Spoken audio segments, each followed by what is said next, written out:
So today's prompt is another marketing one, and we're talking about analyzing your website for better conversion. So our prompt today is analyze my website homepage copy, give it your website, and suggest 5 ways to improve conversion rate, clarity, and trust signals.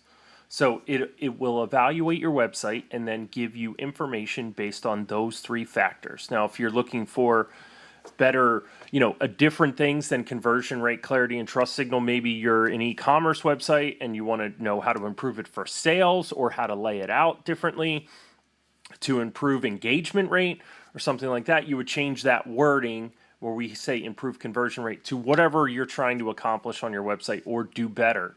And then it'll tell you, it goes through here specific outcomes that we can do, wording we can change on our website to make it better suited for the audience that we're trying to do.